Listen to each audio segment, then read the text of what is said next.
las dimensiones que adquiere, cómo vivimos todavía en un mundo colonial, a pesar de que las administraciones coloniales han desaparecido de casi todo el planeta, excepto mi país, Palestina. Yo soy puertorriqueño.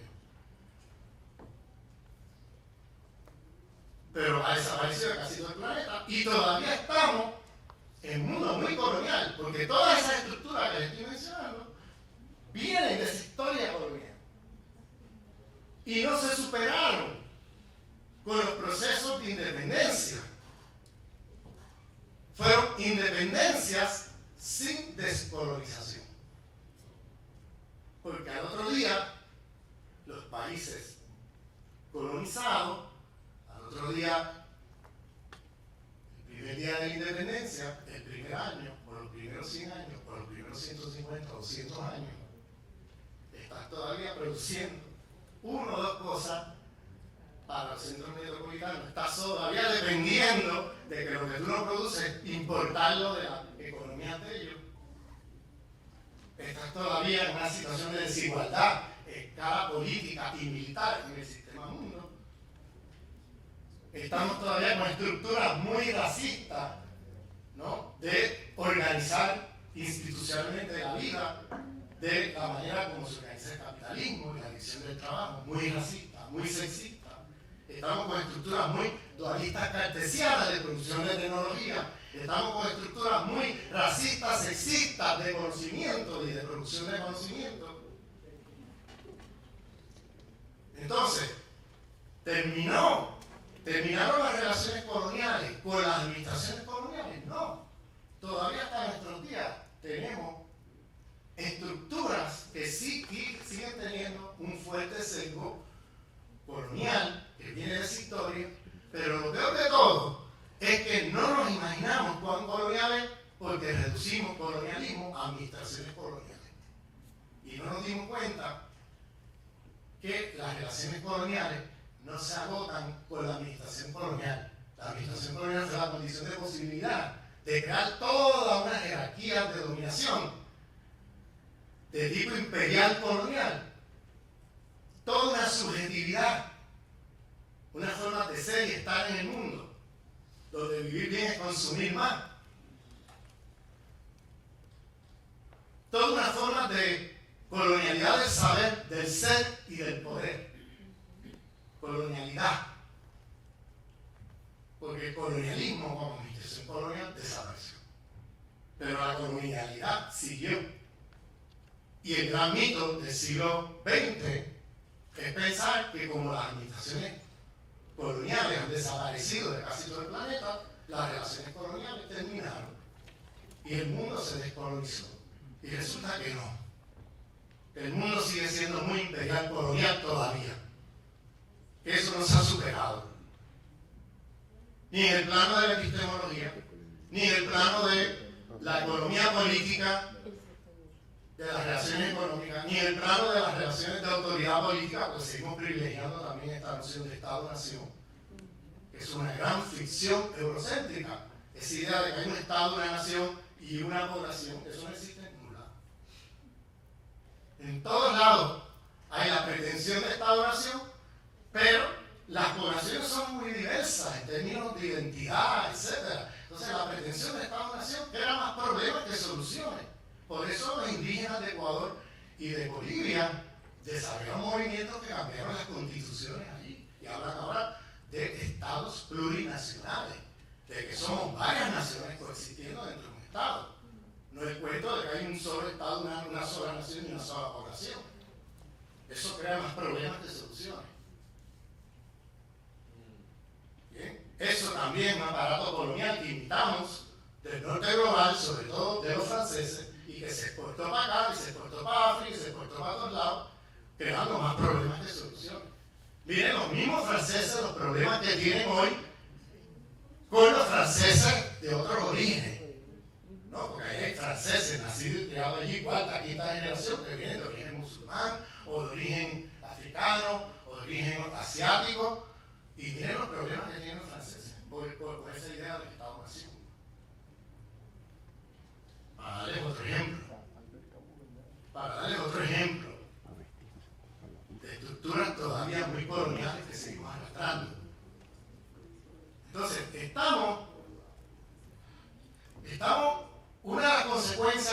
base política de lo que estoy hablando es la siguiente. Vamos a mirar el socialismo del siglo XX, no del XXI, del XX. Porque siempre he dicho que si nosotros no hacemos una evaluación crítica del socialismo del XX y con una mirada decolonial, una crítica decolonial de ese socialismo del XX, vamos a estar reproduciendo a nombre del socialismo del XXI los problemas del XX con las mejores intenciones del mundo. Con las mejores intenciones del mundo. Si no tiene una visión crítica del socialismo del XX, va a reciclar los problemas del socialismo del XX a nombre del XXI. Uno de los grandes problemas del socialismo del XX era el paradigma del cual partía. ¿Qué partía? Era un sistema económico que produce una superestructura con estos otros problemas, problemas de racismo, de sexismo, de eurocentrismo, todo lo que tú quieras. Pero si resuelve lo económico, se resuelve lo demás, porque se asumía que todos estos problemas partían de un problema económico de dominación y explotación capitalista. Es decir, por tanto, bajo ese paradigma de un sistema económico que produce estos otros ismos, racismo, sexismo, eurocentrismo, occidentalocentrismo, todos estos problemas, pues se asumía que entonces cambiando el sistema económico, lo demás se va a resolver. No solamente no se resolvió todo lo demás, sino que no se resolvió ni siquiera lo que se producía por resolver, que era el problema económico. ¿Por qué? Porque los medios definen los fines. Si yo me organizo contra el capital, reproduciendo las lógicas civilizatorias de la modernidad, es decir, si yo me organizo contra el capital, organizándome de manera racista, de manera sexista, de manera eurocentrista, de manera dualista, cartesiana, ecologicida, de manera cristianocéntrica, yo voy a reproducir todos los problemas contra los cuales estoy luchando en la lucha contra el capital. Y terminamos ¿con qué? Con capitalismo de Estado o con burocracias de Estado oprimiendo al pueblo, incluso hasta invadiendo países del tercer mundo, como pasó con los pueblos soviéticos, que invadieron Afganistán, que invadían países. Es decir, reproduciste todo contra lo cual estabas luchando. Porque te equivocaste en el paradigma. Creíste que resolviendo, eliminando a los capitalistas, resolvías los problemas. Pero no solamente no resolviste todos los otros, sino que ni siquiera resolviste el que te propusiste resolver. Porque al otro día de eliminar a los capitalistas, seguiste actuando con concepciones racistas, con concepciones eurocéntricas, con concepciones dualistas cartesianas, produciendo tecnología contaminante, destructiva de la vida, y todo contra lo cual estabas luchando lo volviste a reproducir. Porque pusiste la causalidad en el sitio equivocado y creíste que resolviendo eso resolvía lo demás. Una visión bastante mecanicista, ¿no? Reduccionista económica, como dicen marxistas más sofisticados, ¿no?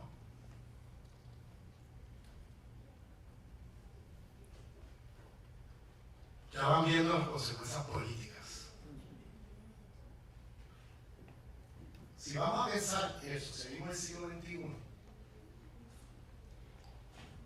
tenemos que mirar críticamente ese paradigma y empezar a concebir que no es que estamos trabajando solamente contra un sistema económico. Este sistema económico está atravesado por lógicas civilizatorias modernas occidentales. Y que si tú quieres echar para adelante un proceso revolucionario y que no se te corrompa, como pasó con el socialismo del 20, una de las cosas fundamentales es entender que estamos bregando con una civilización,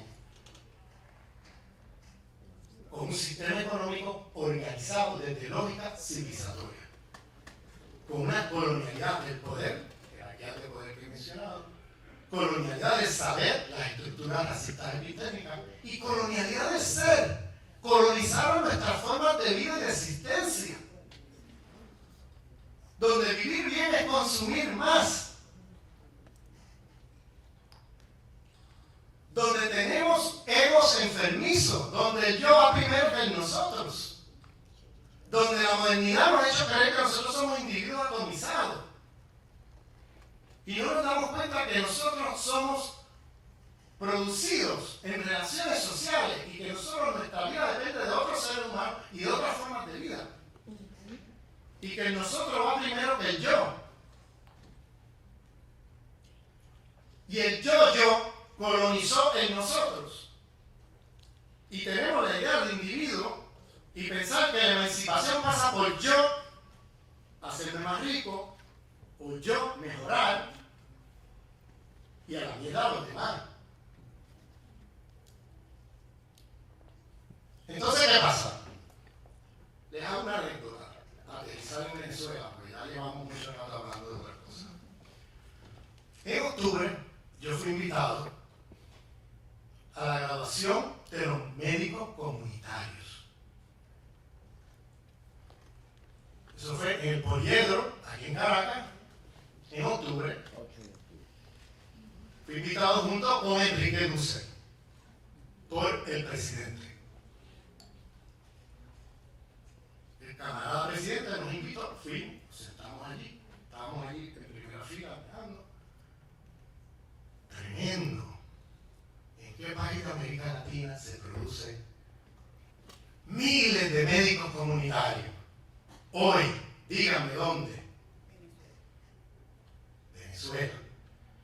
El presidente Maduro estaba explicando ahí que iban por, no me acuerdo la cifra, pero era como la graduación de los números 25.000, una cosa así, y que faltan otros 25, otros 30.000 para llegar a la cifra de 55.000 para cubrir todos los barrios de Venezuela.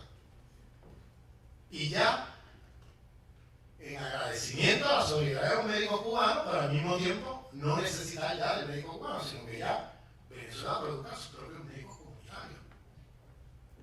Miles, 5.500 venezolanos que no hubieran soñado jamás, la mayoría de ellos, de haber sido médicos en su vida, gracias al proceso revolucionario, gracias a la posibilidad de poder estudiar. Ustedes saben lo que es una carrera de medicina.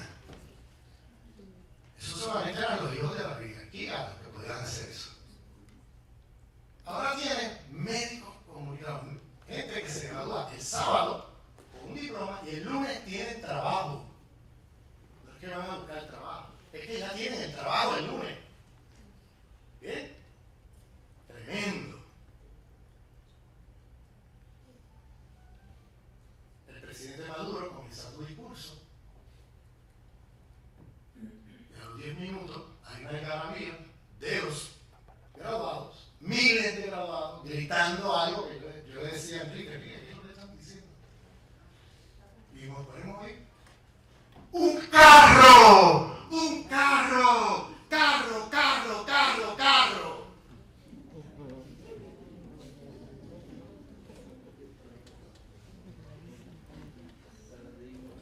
A los 10 o 15 minutos, imagínense la impresión, yo que vengo de afuera también. Nunca hubiera soñado ser médico. Tienes un diploma hoy, tienes trabajo el lunes y estás pidiendo que un carro para cada uno. A los 15 minutos, una tableta, una tableta, una tableta. Interrumpiendo el discurso del presidente, gritando estas cosas. Al rato, una casa, una casa, una casa.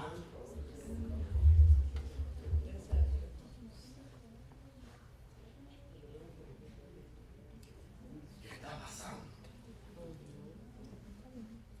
¿Qué está pasando?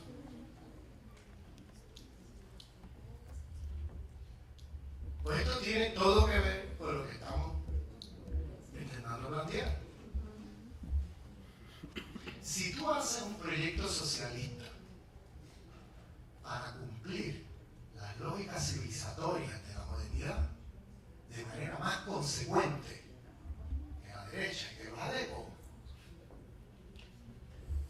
el proyecto bolivariano tiene los días contados, porque estás cavando tu propia fosa. Porque si tú no descolonizas los contenidos del proceso en todos los campos, en la tecnología, en la educación,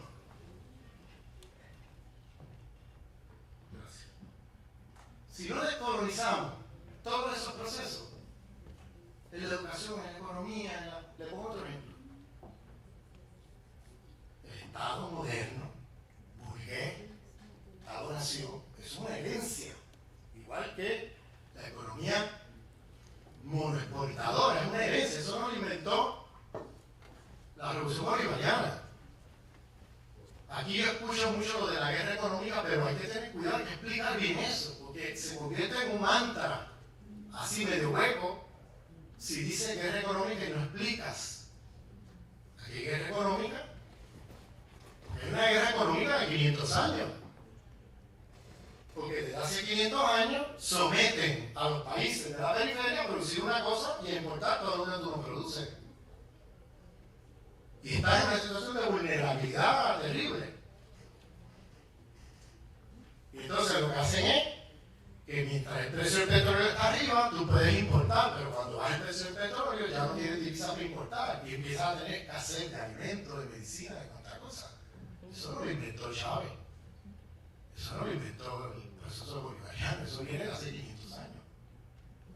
Y si encima de eso intervienen con el dólar today y con todo este juego de divisas, acaban de pauperizar la economía venezolana. Porque la economía venezolana sigue siendo muy colonial porque heredó unas estructuras muy coloniales de monoexportación. No es una economía diversificada. Al contrario, el esfuerzo del gobierno bolivariano y de Hugo Chávez siempre fue diversifiquemos la economía. Hugo Chávez siempre, ahora que tenemos el petróleo arriba de 100, necesitamos dinero a diversificar. Porque cuando eso baje, se va a ver la consecuencia. Podemos discutir si se avanzó, si no se avanzó, los errores que se cometieron, pero la intención de diversificar siempre estaba ahí y ahora está más que nunca bajo Maduro. De salirse de la economía rendista, dependiente del rendismo. Es una herencia del coloniaje. Es una herencia del coloniaje. Esa cosa hay que explicarla al pueblo con claridad. Si tú dices guerra económica y no explicas cómo es que esto está organizado y cómo opera y cómo es que lo hacen, la gente no se convierte en un mantra un poco vacío, ¿no? Hay que explicar esto, mira, esto no es una invención, esto ha sido así por mucho tiempo, porque es una economía montada de imperial colonial, donde tú exportas un producto, depende de los demás, importarlo de ellos, y entonces, claro, mientras el precio está arriba, puedes importar. Cuando el precio cae, entonces caes en una crisis. Como ha pasado en Venezuela muchas veces, no es la primera vez que cae el precio del petróleo y hay una crisis. Pero decir que la crisis es por el gobierno bolivariano es una gran manipulación mediática. Si tú no ves con detenimiento los mecanismos por los cuales se ha producido esta crisis y los mecanismos en el juego de las divisas también. Todo eso hay que explicarlo, ¿bien? Pero pongo otro ejemplo de lo que estoy tratando de decir. La comuna, en el golpe de timón, Chávez pone allí como una de las prioridades el tema de la comuna. ¿Por qué? Porque ese Estado moderno, creado por los criollos, por la burguesía, la oligarquía, ese Estado moderno tiene un montón de problemas. Hay que ocuparlo, porque no puedes dejar que la derecha lo siga ocupando porque te va para poder interrumpir las lógicas de saqueo neoliberal y todo esto, hay que ocuparlo, definitivamente. Pero no puedes quedarte ahí, Porque ese Estado tiene problemas que has heredado del pasado, de la misma manera que heredaste la economía monoexportadora. Entonces, no te puedes quedar en eso para hacer un proceso revolucionario, tienes que crear otras formas de autoridad política, que es lo que llamaba Chávez el poder comunal. Y en el golpe de timón, si se recuerda, me pone énfasis en el poder comunal, como una manera tanto económica como también política y territorial de ir arrancando, el pueblo ir arrancando decisiones a ese Estado. Porque ese Estado tiene problemas estructurales. Ese Estado manda sin obedecer a la comunidad. La comuna es una estructura de poder donde el que manda obedeciendo a la comunidad, para usar los lemas del zapatismo. Concepto tojolabal de los zapatistas, donde democracia es mandar obedeciendo, donde el que manda obedeciendo a la comunidad. No el concepto de ese Estado moderno, occidentalocéntrico, que hemos heredado, donde el que manda no obedece y el que obedece no manda. Y el que manda sin obedecer a la comunidad. Para descolonizarnos de eso hay que crear el poder comunal como una forma de Estado paralelo que vaya arrancando el poder decisional, el pueblo que vaya arrancando el poder decisional ese Estado. No somos anarquistas de que podamos decir que puede eliminar el Estado moderno hoy, eso es imposible. Pero hay que ocuparlo. Ocuparlo te va a traer problemas, porque esa estructura es burocrática, tiene un montón de problemas, etc. Pero lo tienes que ocupar, porque si lo ocupan los otros, se pone peor la cosa, ¿no? Pero al mismo tiempo no te quedas ahí, vas generando otras formas de poder, ¿no? ¿Qué pasa? Creas ahora comunas productivas, que le llaman en algunos lugares, ¿no? Y tiene el siguiente fenómeno. Ahora, ese es el quinto motor, la economía social, la economía socialista, más allá de la propiedad privada y todo esto. Pero ¿qué pasa? Se genera la unidad de comuna productiva. Y de momento empezamos a ver comunas donde hay gente que piensa que esa comuna es un kiosco de propiedad privada. Y ahora yo voy a competir con aquella comuna, y si la puedo destruir, la destruyo. ¿Bien? Y ahora, en vez de cooperar, en vez de trabajar en conjunto, ahora yo voy a competir con aquella. Ahora yo me veo en competencia. Además, veo mi comuna como mi propiedad privada. ¿Bien?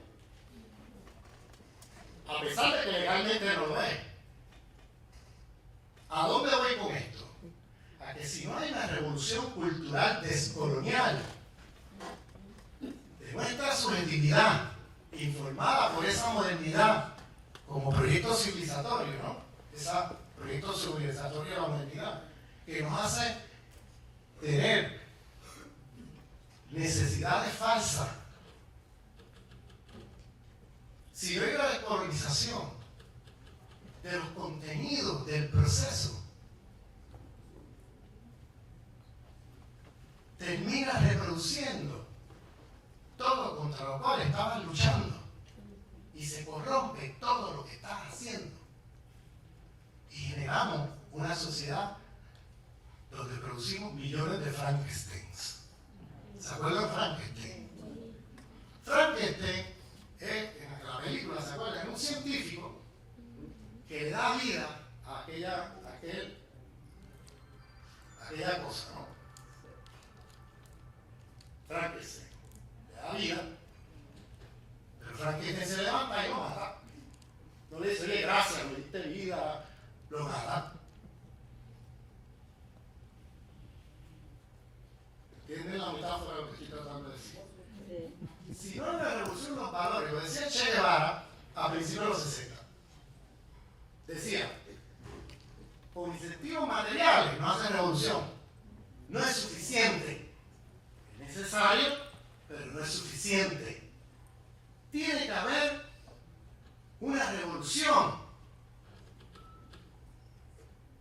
en los valores, una revolución en la conciencia, una revolución en concepto de ciudadanía mismo, de cómo nos concebimos como ciudadanos.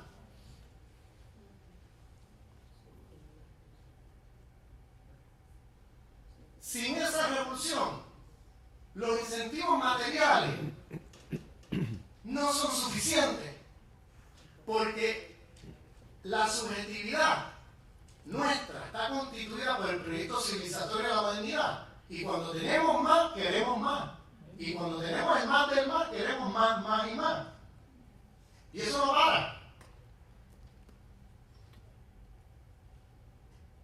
Por eso es que se da la paradoja, donde por un lado, gente que se beneficia del proceso revolucionario, luego se desvían. Luego se desvían. Porque los contenidos se enfocaron única y exclusivamente en lo material y no se perdió de vista la descolonización del proceso civilizatorio de la modernidad, que es constitutiva de ese sistema capitalista que está intentando superar. Y que si no lo supera, te va a superar a ti. Porque la misma gente que se está beneficiando de la revolución son los mismos que después te van a dar la espalda. Porque quieren más.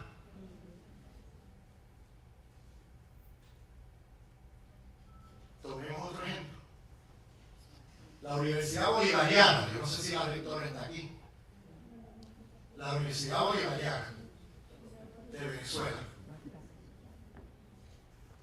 Tremendo. Se crea una universidad que ahora le va a dar título universitario a miles y miles de personas que de otra manera no hubieran tenido acceso a la universidad. Tremendo. Tremendo. Superando los límites de esa universidad al otro lado de la calle, la central. Y se crea una universidad que ahora van a entrar miles y miles de personas que nunca hubieran soñado con una educación universitaria. Y salen con los títulos y se quieren ir del país. O salen con los títulos y no, yo quiero más. Yo quiero tal cosa, yo quiero tal otra cosa. Dame. Esa cultura rentista. Esa cultura, esa subjetividad de la modernidad capitalista. De que nunca estoy satisfecho. Yo quiero más y más y más y más. Cuando abro los ojos, estamos creando millones de Frankenstein que le diste vida y luego te matan. La revolución les da vida y luego matan la revolución.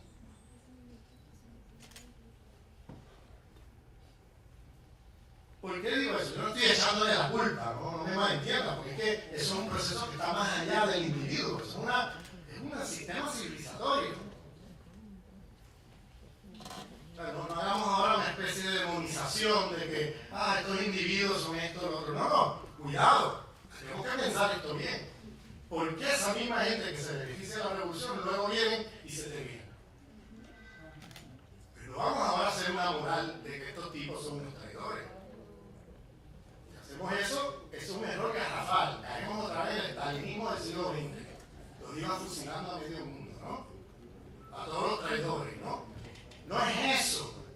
Es que tiene que haber una descolonización en nuestras mentes, en nuestros deseos, en espiritual,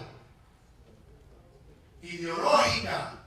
Tiene que haber un trabajo donde los incentivos materiales estén acompañados, como decía Che Guevara, de una transformación en la conciencia.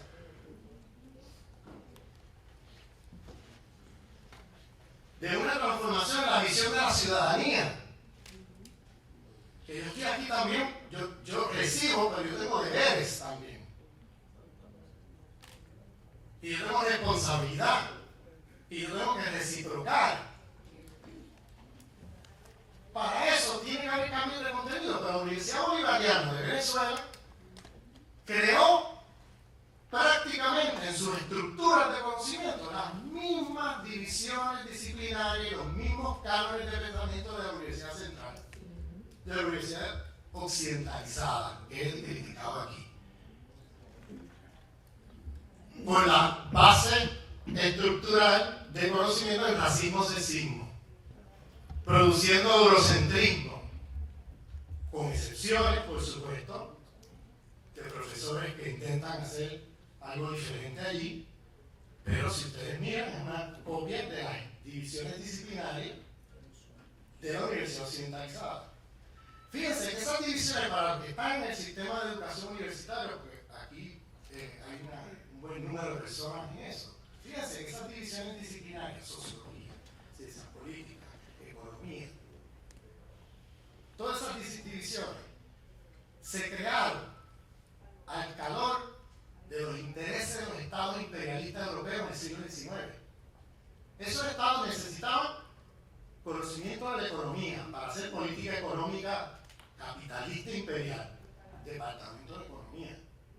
Necesitaban conocimiento de los estados, la autoridad política, la jurisdicción, las constituciones, para política pública, ciencias políticas, departamento de ciencias políticas. Esos estados necesitaban conocimiento sobre la gente que colonizaron por allá. Los primitivos que han colonizado tienen que conocerlo mejor para poderlos dominar mejor. Antropología. Ayudar a los antropólogos a hacer el trabajo del imperialismo.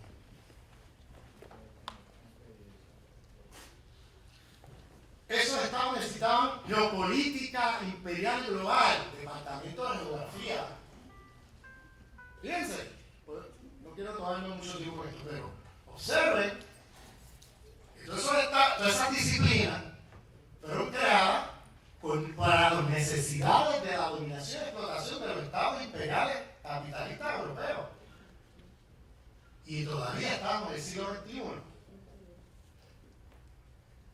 Con esas estructuras disciplinarias en las universidades. Y peor aún, la Universidad Bolivariana, creada por el proceso revolucionario, reprodujo todo eso otra vez. ¿Qué significaría descolonizar, por ejemplo, la universidad? Pues significa, en primer lugar, que no vamos a producir conocimiento a partir de disciplina. Miren el instituto de Libis aquí debe haber de Libis, me imagino. Ahí tienen todas las divisiones disciplinarias creadas por los imperialismos occidentales y por eso tenemos producción de conocimiento de derecha, viniendo de instituciones de las mismas estructuras del proceso. No podemos hacer proyectos de izquierda con epistemología de derecha. Es que eso es una contradicción insalvable. No puede haber proyectos de izquierda revolucionaria con epistemología de derecha.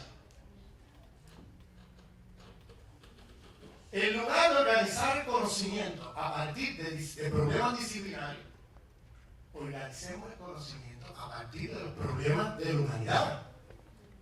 Por eso es que en las disciplinas se produce conocimiento a partir de los problemas de la disciplina.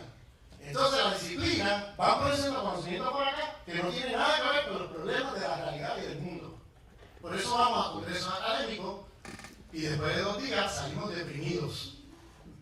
No solamente por los egos inflados que hay allí, sino también porque allí se está discutiendo lo que llama un filósofo fanoniano del Caribe, Luis Gordon, le llama decadencia disciplinaria, conocimiento que no tiene nada que ver con los problemas del mundo ni de la realidad. Son conocimientos de la disciplina y de los problemas de la disciplina. ¿Por qué no identificar los problemas de la humanidad? Vamos a identificarlos. Problema ecológico que hablamos aquí. Eso es un problema de humanidad. Es un problema de Venezuela. Es un problema del mundo. ¿Bien? En vez de estar dividiendo y fragmentando conocimientos, vamos a mirar problemas y a partir de esos problemas vamos a producir conocimiento que no está atado a una disciplina. ¿Bien? Entonces miramos la producción de conocimiento y imprimimos ecología de saberes a ese problema. Es decir, diversidad epistémica. Ya yo no voy a descansar única y exclusivamente en lo que dicen en una occidental de 5 países. El problema ecológico, bien, ¿cómo lo piensan los pensadores críticos aymara en Bolivia? ¿Cómo lo piensan los pensadores quechua, críticos quechua, en el mundo andino? ¿Cómo lo piensan los pensadores y pensadoras críticas musulmanas del problema ecológico? ¿Cómo lo piensan los pensadores críticos del mundo budista o del mundo africano? Y ahí pueden estar, como lo piensan los pensadores críticos de los hombres occidentales. Como uno más, ya no como el centro de la conversación y como la única fuente de conocimiento, sino como uno más, y le imprimimos ecología de saber a ese problema y empezamos a pensar ese problema de una manera mucho más compleja, mucho más rica, porque tenemos contribuciones de todos los pensadores y pensadoras críticos del mundo, no de uno solo.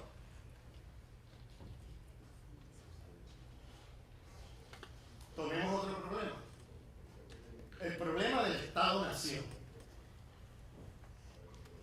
Es un problema, ha creado más problemas que soluciones en el mundo.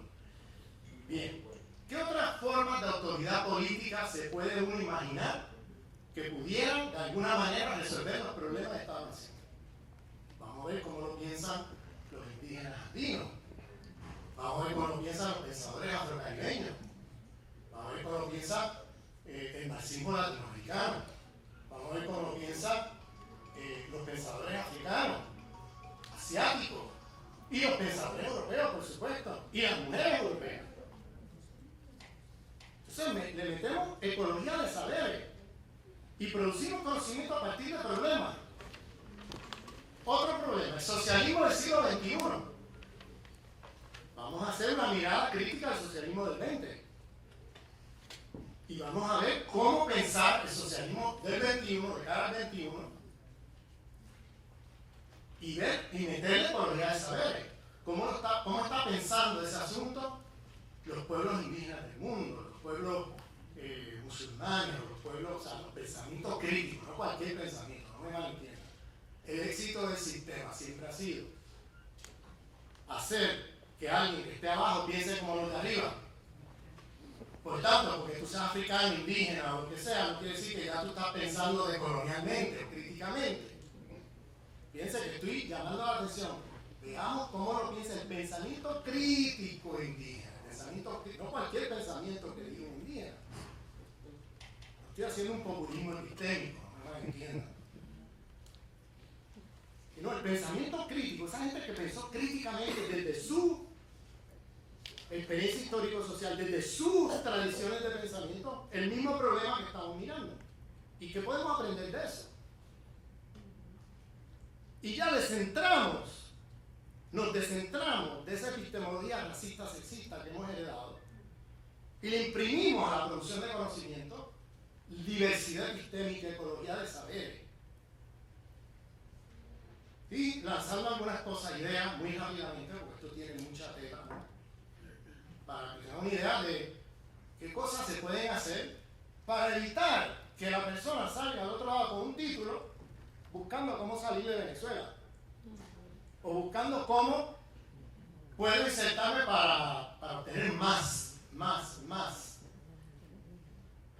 No cómo salgo al otro lado con un título, pero con una conciencia revolucionaria, descolonizada, para aportar al proceso.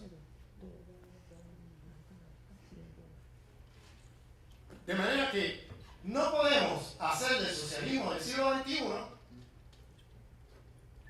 un proyecto que cumpla de manera más consecuente que la derecha las promesas del proyecto civilizatorio de la modernidad. Porque si haces un socialismo que haga eso, vas a terminar creando muchos Frankenstein que al final van a matar el proceso. Entonces, fíjense, y espero que ahora se entienda la importancia del giro descolonial, la importancia de la descolonización en un proceso revolucionario. No se puede entender diciembre del 2015 sin entender esto que estoy diciendo. No se puede entender. Porque luego de que millones de personas hayan salido de la pobreza, luego de que miles de personas se hayan beneficiado del proceso, no puede ser que no hayan salido a votar o que te hayan votado en contra. A no ser que hay algo que estás haciendo que no está bien hecho. Donde se están reproduciendo cosas que al final se te vieran en contra. Por eso es que estamos llamando la atención a la descolonización, pero ya la descolonización no entendida como se entendía en el siglo XIX, que era adquirir un Estado independiente frente a un imperio, etc., sino ya descolonizarnos de todas las áreas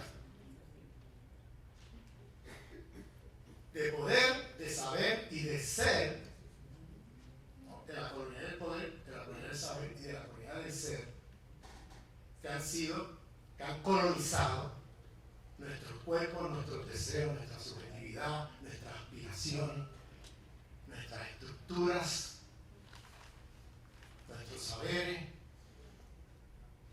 nuestras formas de existir, para poder mover el proceso adelante. Si ustedes se leen el socialismo del sur global frente al socialismo ese nordocéntrico, para terminar, el socialismo nordocéntrico hablaba de las fuerzas productivas, ¿se acuerdan? Un concepto marxista. Y decía, el nordocéntrico, reducían fuerzas productivas a tecnología. Y se decía que cambiando la tecnología se producía un cambio en la conciencia de los humanos. Había una visión mecanicista del humano y se asumía que la fuerza productiva lo más importante era la tecnología. Mientras más tecnología moderna, etcétera, más se produce aquello que se hablaba. ¿Se acuerdan aquello del hombre nuevo? Se producía, decían que se producía el hombre nuevo. Era como se hablaba en aquella época. Que mayor tecnología producía el hombre nuevo. Y aquellos que conocen un poco de esa historia, se produjo aquel obrero estajanovista, que era aquel obrero que producía no sé cuántas toneladas de acero por hora y no sé qué más. Y supuestamente ese obrero era el hombre nuevo, porque gracias a la tecnología pues se cambiaba la conciencia. Es una visión mecanicista, reduccionista, de ese socialismo nordocéntrico.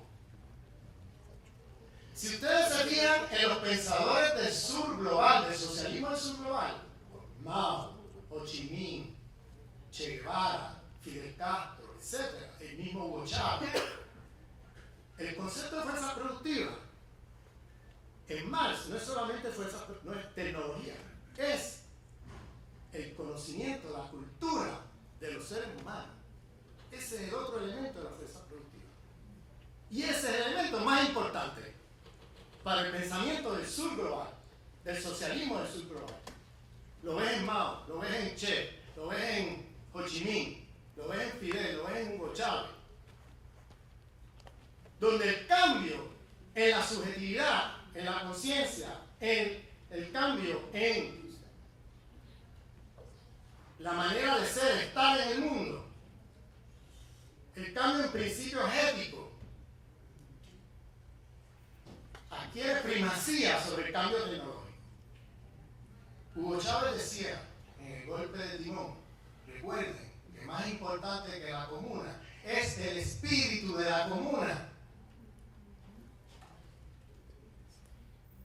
Es decir, la subjetividad comunal de de los seres humanos. Más importante que la comuna es el espíritu de la comuna, es la transformación de los humanos.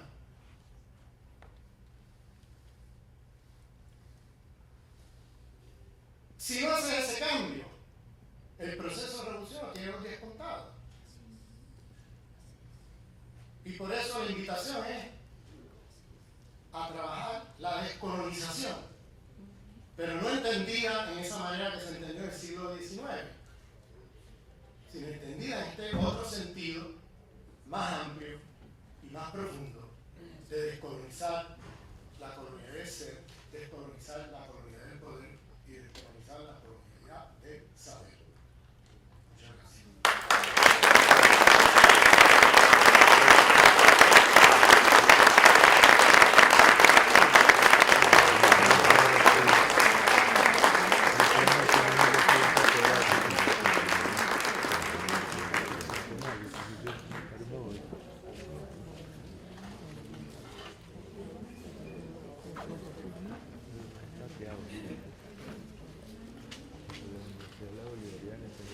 Pero no sé si tienen alguien hacer una pregunta, un comentario. No te pongas tan arriba.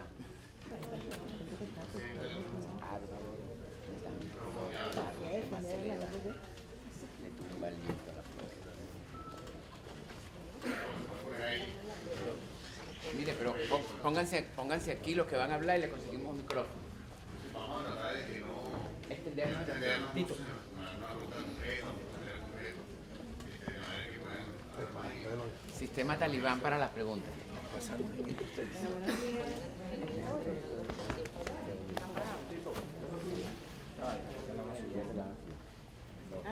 Sí, buenos días, gracias por todo lo que ha compartido con nosotros hoy.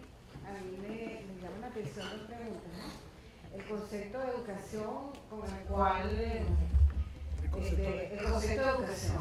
con el cual se estaba de alguna manera, digamos, haciendo un análisis de la Universidad Bolivariana. En su documento rector aparece lo de la transdisciplina, de lo de complejidad, y es posible que allí no se haya podido desarrollar todas esas apreciaciones, pero quizás faltaría como agregar qué pasa con el mundo de fuera, qué pasa con la crisis civilizatoria, donde todos y todas tenemos acceso a los medios de comunicación, al internet amplio, abierto, a todo lo que nos puede proporcionar un teléfono moderno, que yo me llamo llamar inteligente, porque parece que todo el peso estuviese recayendo sobre un cuadrado, ¿no? Un espacio, donde la gente interacciona y va, sin dejar de pensar que hay alguna responsabilidad, pero sabemos que quizás el medio audiovisual impresiona más, marca más ese tipo de conducta que ciertamente habíamos apreciado y habíamos criticado en su momento, ¿no? Y hay otra parte que quisiera que si puede orientarnos hacia eso. Hay posibilidades de que eso se haga al revés, que se descolonice primero el pensamiento